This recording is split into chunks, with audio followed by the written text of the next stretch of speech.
O Instituto Cultura Mais está gravando uma série de vídeos para falar um pouquinho sobre cultura, sobre projetos culturais, projetos ambientais e tudo que envolve a cultura e essa transversalidade.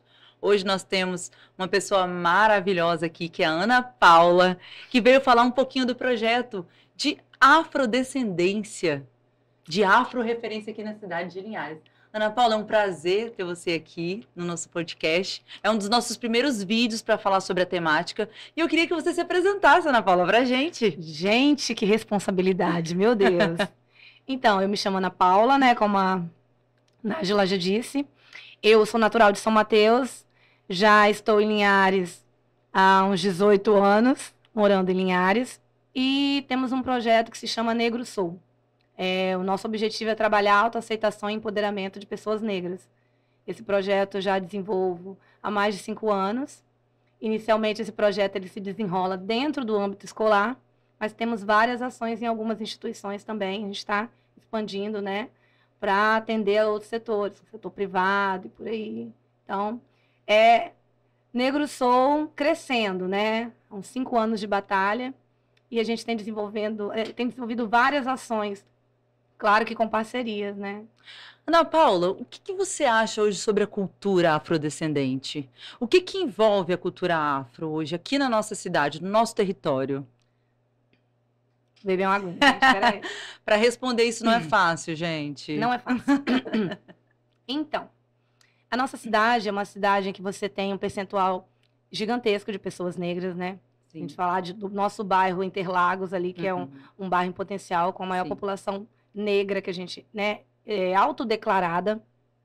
Porém, a gente vive em um sistema de um racismo estrutural que faz com que essas pessoas que, na maioria das vezes, se autodeclaram negras, né, não se vejam representadas, né? Tenham dificuldade, né, de se autoaceitar, se empoderar, né, de se ver em alguns ambientes da sociedade.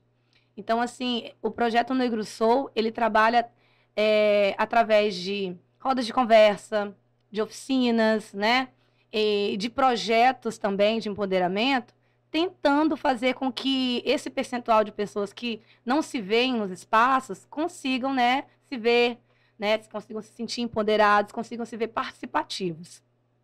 Não é fácil, né, se identificar, se autoaceitar, se de empoderado, em uma cidade que ainda vive, né, digamos assim, um resquício, digamos, de uma estrutura muito, digamos assim, coronelista, né? Nossa cidade é uma cidade que de que família você é, né? De nomes de ainda, nomes, né? As pessoas se apegam nisso ainda. Se apegam muito. E isso, para pessoas negras, é algo, assim, crucial. Meu sobrenome mesmo é totalmente popular. É Santos e Alves. Então, todo mundo tem. Onde você olha, tem Santos e Alves. E, assim, a gente sabe que historicamente, pessoas negras, né, quando chegaram, né, aqui, desembarcaram, né, sequestradas, elas perderam sua identidade. Então, até essa questão do nome e do sobrenome é algo excludente, é algo totalmente racista.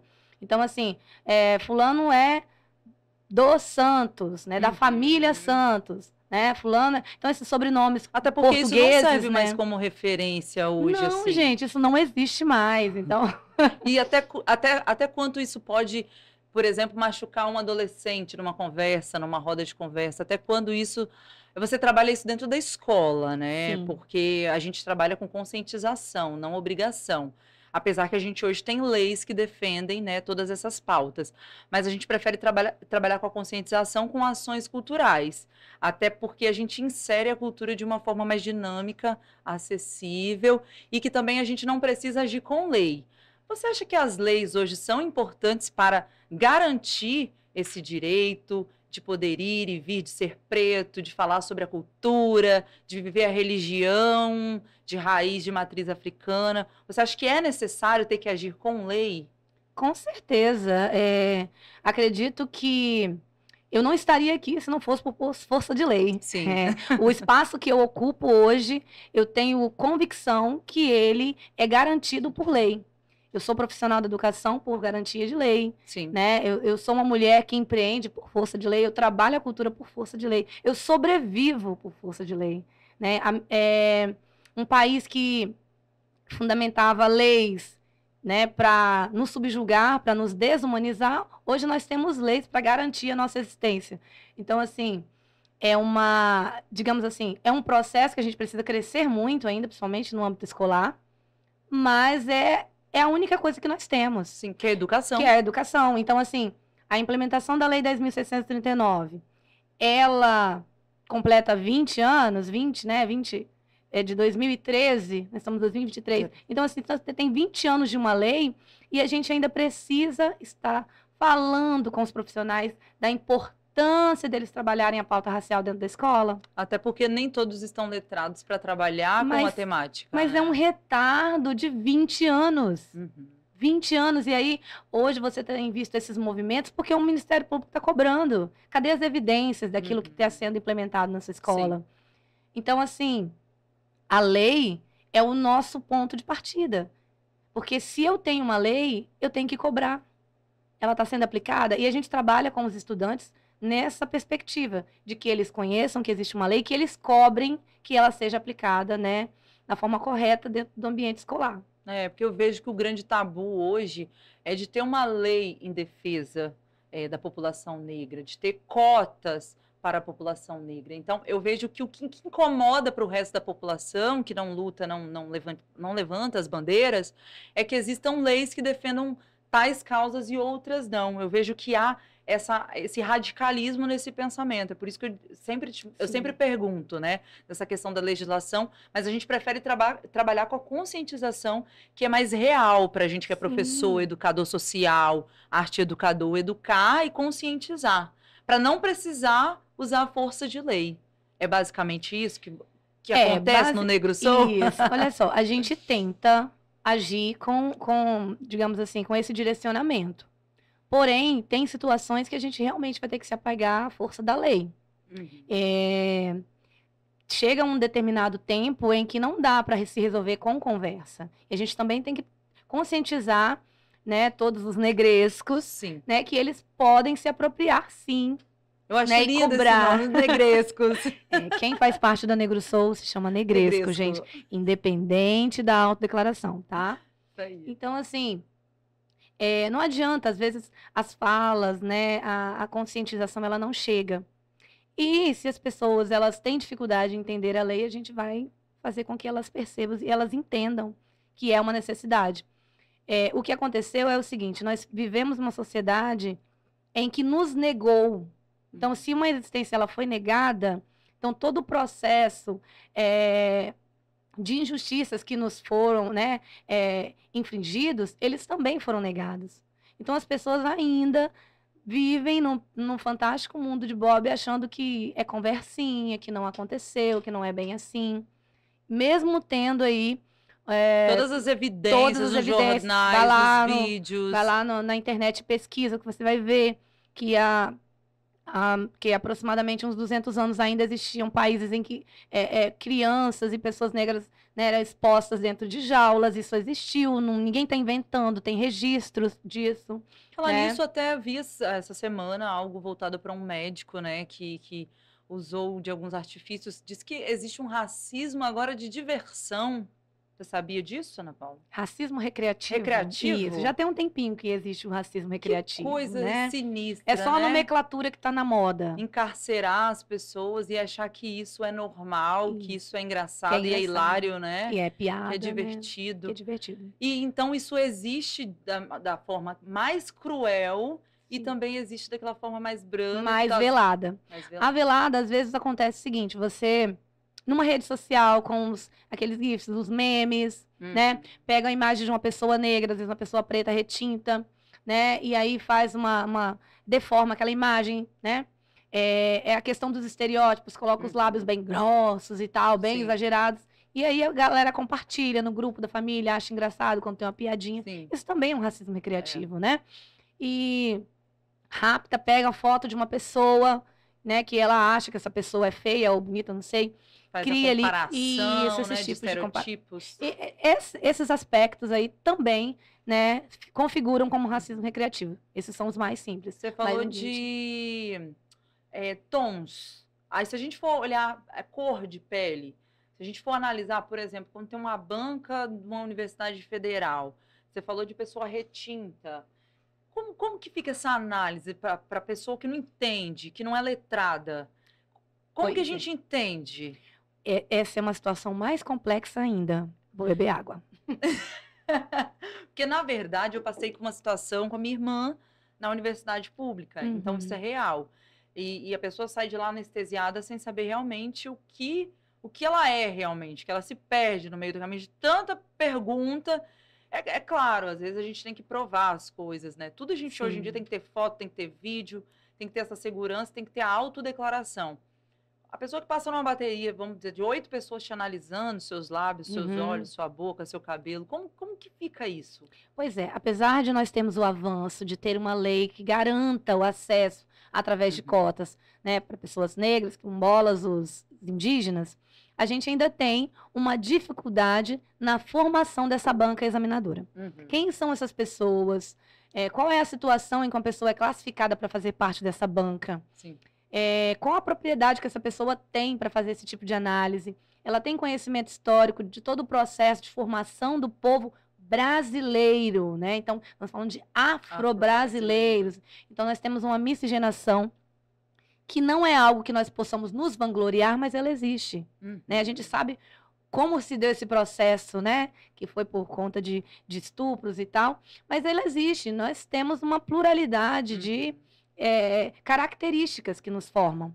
Então, mas no Brasil não tem como ser de outra forma, tá? Tem que ser através de realmente esse exame classificatório. O problema é que essas pessoas que estão ali fazendo parte dessa banca, às vezes são profissionais que não estão preparados, né? Enfim, sem querer ser, né, indelicado, mas às vezes a pessoa se inscreveu para fazer parte daquela banca, ela não tem nenhum interesse realmente em contribuir para esse processo. É por uma questão de carga horária, de dinheiro e tudo mais. Tem que ter. Tem que ter uma pessoa preparada para que, digamos que a lei, ela realmente não haja equívocos. Isso, porque, infelizmente, a gente sabe que vai ocorrer. Não é fácil. Principalmente porque nós temos muitas pessoas negras no nosso país, né? Os considerados pardos pelo IBGE, são pessoas negras com um tom de pele mais claro. E algumas pessoas erroneamente associam a negritude à questão do cabelo, né? E o cabelo, gente, existem pessoas brancas com cabelo crespo. A pessoa não vai deixar, ela não vai virar uma pessoa negra porque ela tem um cabelo crespo, entendeu? Então, é uma questão muito delicada. Ah, mas a pessoa é negra e tem um cabelo liso. Cara, cabelo. Então, assim, o que faz uma pessoa morena? É uma pessoa branca com cabelo preto. Sim. Então, assim, moreno, loiro, ruivo, são, assim, é muito relacionado ao cabelo. A pessoa negra não é uma etnia. Então, assim, você tem uma pluralidade de pessoas negras. Então, negro não é só preto, retinto, né? O pardo também. Mas aí vem aquela questão, até que nível eu sou pardo e tal. Até que nível eu sou preta. Minha pretitude vai até onde, entendeu? E quando você trabalha com a pauta racial, é muito complicado, porque as pessoas acham que você tem um negrômetro, entendeu? Aí chega pra você e fala, hein, será que eu sou negra? Aí, cara, então, é complicado, muito complicado, mas eu vejo mais vantagens do que desvantagens nesse processo. Sim, até porque a gente tem que estar todo dia tentando se explicar, todo dia tentando entender qual é a melhor forma de conversar com as pessoas para não magoar ou para não infringir algum pensamento das pessoas. Isso é muito difícil, até mesmo no processo de educar os jovens, né? Como que nasceu essa ideia de implantar na escola um projeto como este? Que é um projeto que é desafiador no sentido de, até mesmo de conversar com os outros profissionais da própria escola, num momento que até então não era pauta. Hoje a gente tem o Ministério da Igualdade Racial, ok, mas antes não tinha, e você começou esse projeto antes. Como se deu essa ideia e como se iniciou? Então,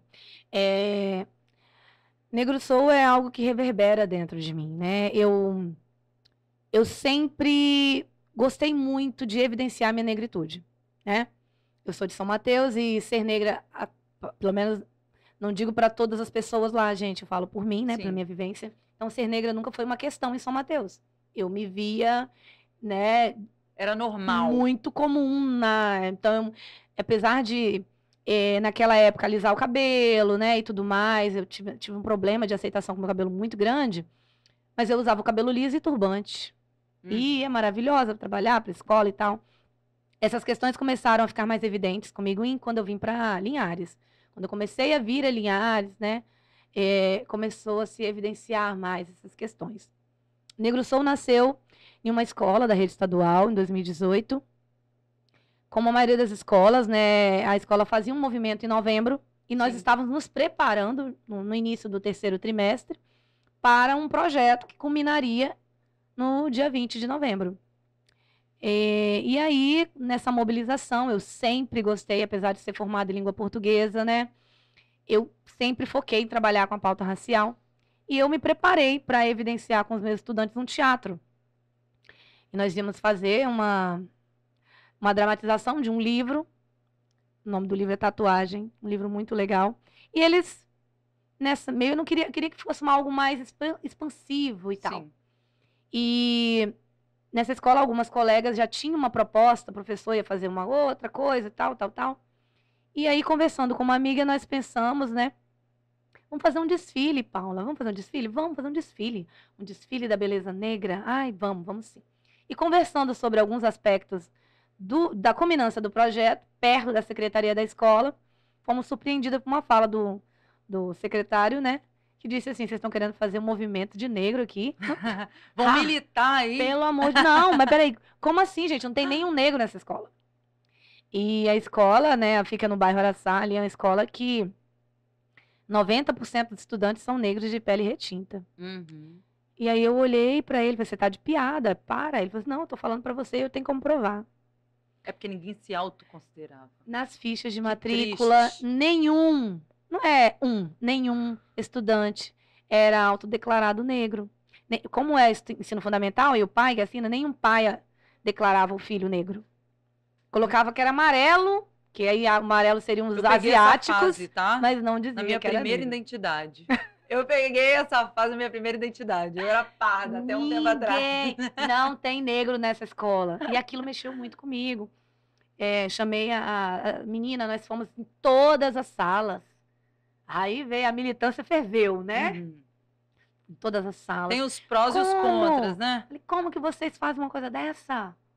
Numa escola em que nós somos maioria, vocês nos colocam como inexistentes e tal. Falei, meninos de sexto ou nono ano. Meu Deus, eu falei, gente, E aí comecei. Essa idade é muito polêmica. E aí, né, como diz o outro, inflamei os meninos. Rapaz, o que deu de estudantes escrevendo pro desfile. Fiquei louca depois, com a lista que não acabava mais. Sim, muitos. Todos querendo desfilar. E nós fizemos um evento muito grande, conseguimos parceria, né? Uma empresa aqui na cidade que mexe com cabelos cacheados e tal, participou, fizemos rodas de conversa,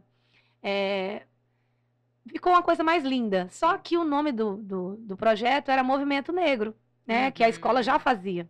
Falei, cara, não pode ser Movimento Negro. Tá muito pesado, né? Não é isso que a gente quer. Parece aqueles movimentos da rua, né? Não, aquelas caminhadas. Aí, certa vez, eu atravessando a BR, pensando sobre isso, falei, cara, negro, os meninos não se aceitam como negro. O nome desse evento vai ser Negro Soul. Falei, Negro Soul. E aí consegui uma amiga que fez a logo. Até então a logo era só a metade do rosto de uma menina negra. Eu estava em processo de transição capilar. Ela se inspirou, fez uma menina negra com cabelo crespo. E Negro Soul nasceu. Andou. E aí foi um projeto, depois virou uma disciplina eletiva, fiquei como disciplina eletiva 4 anos. Aí as eletivas são das escolas estaduais, né? Isso. Nessa escola, que eu fiquei 4 anos, essa eletiva nasceu ali como eletiva, incorporou-se, tipo, assim, coisas que não foram desenvolvidas naquela ação, nós começamos a inserir.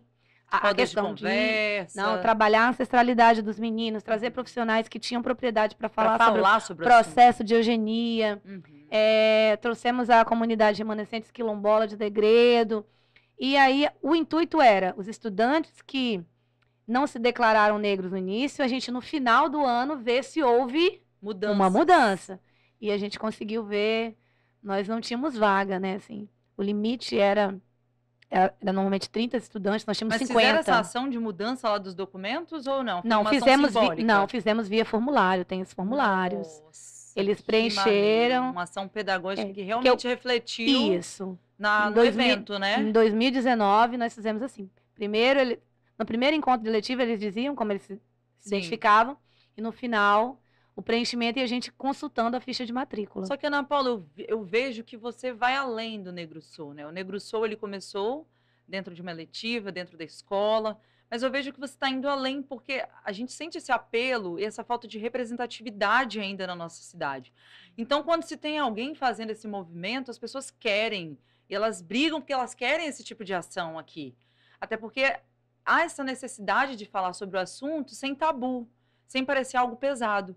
O que você está fazendo a mais hoje, que não seja só dentro das escolas, que está reverberando isso, que está trazendo mais pessoas, novidades para o projeto? Pois é, Negro Soul trabalha várias oficinas, né? Uhum. E algumas dessas oficinas, com o passar do tempo, a gente sentiu que os estudantes tinham a necessidade de replicar.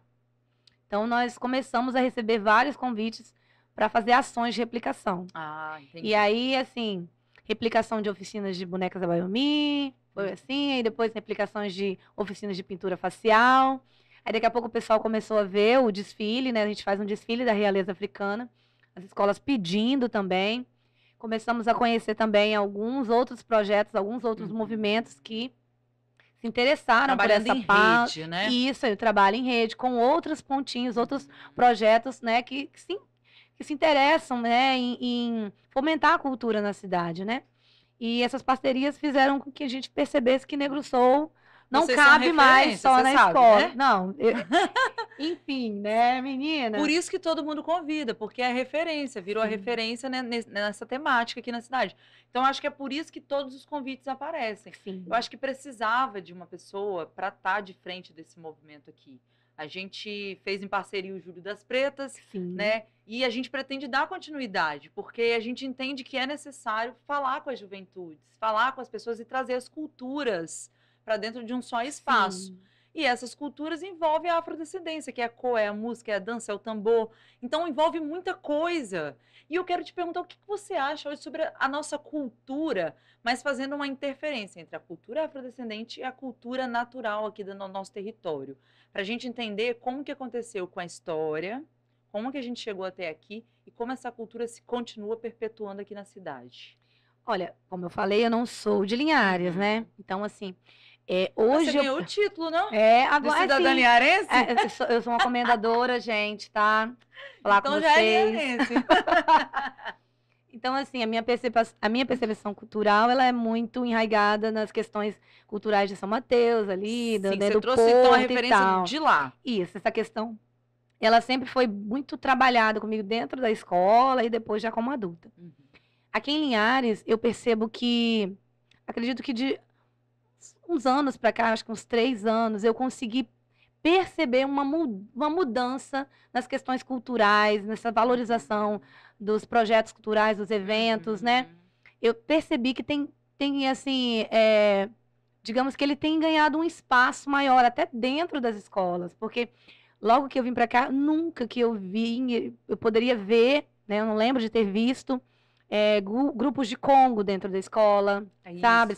Essas manifestações, né? Então, eu consegui de 2020, 2019 para cá, conhecer grupos de Congo, jongo, nem sabia que tinha, não sabia, eu adulta não sabia essa diferença, né? E eu percebo, assim, que muito se tem para fazer ainda, porque às vezes quando você fala, por exemplo, da comunidade remanescentes quilombola da igreja, mas tem quilombola em Linhares? Tem pessoas daqui que não sabem. Que não sabem da sua própria história, não sabem da sua própria história. Trazer essas comunidades para o centro da cidade tem feito muita diferença. Eu vejo, por exemplo, a apresentação do Alto Caboclo Bernardo é lindíssima. Eu acredito que toda a cidade tinha que assistir. Levar para as comunidades periféricas, os meninos entenderem, para eles verem, né? Então, assim, às vezes a gente... Descentralizar essas apresentações, essas ações. Esses movimentos, eles fortalecem a cultura da cidade. Ponto. É esse tipo de movimento que precisa acontecer. Às vezes a gente consegue ver essas apresentações, mas elas são muito pontuais em algumas situações, em alguns eventos e alguns espaços. E ele é seletivo, né?